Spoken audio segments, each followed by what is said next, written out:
Welcome to day 50 of my Zoloft experience and day 19 of the Diazepam. I'm actually doing great still, in regards to me actually getting help with my situation and actually having anxiety and depression.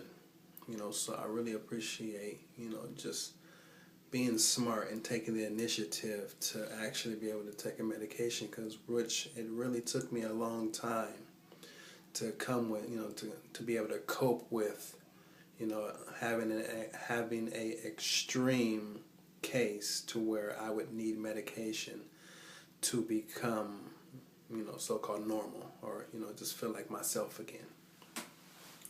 But the topic for today, which, again, I thank everybody for watching, I thank everybody for following, I thank everybody for subscribing. My topic today is peer pressure. Peer pressure comes in all type of aspects. It doesn't have to necessarily be just peer pressure in drugs or alcohol, peer pressuring somebody to do something like that. Peer pressure can also come in the form of trying to get advice for somebody.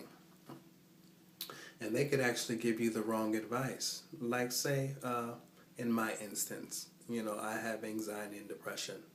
Well, if I went to somebody that doesn't have any understanding of what anxiety and depression is, and I went to them for advice, well, they might peer pressure me into, a different type of medication.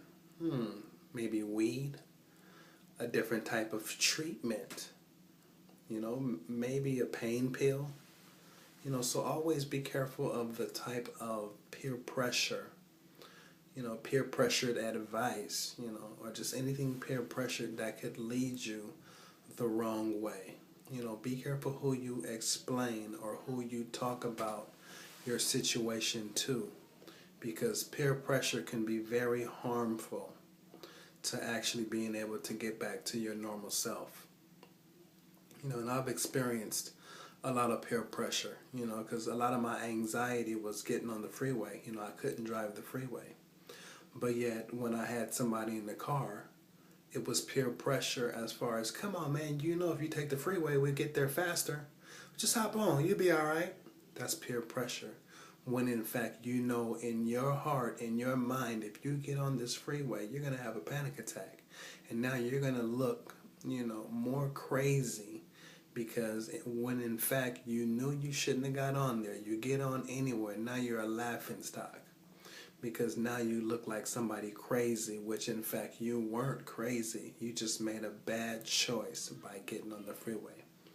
So be careful of the choices you make and the bad decisions you make due to bad peer pressure. Always follow positive advice from no matter who you're with or who you're around.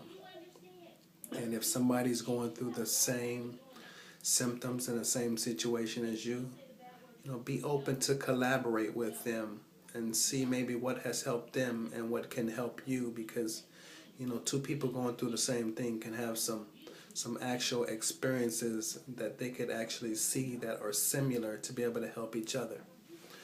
So I don't want to keep this update too long. I want to keep it pretty short. I appreciate you guys for subscribing. I appreciate you guys for following. I pour out my heart to this because a journal is where it's at. If you have to start with writing a journal is where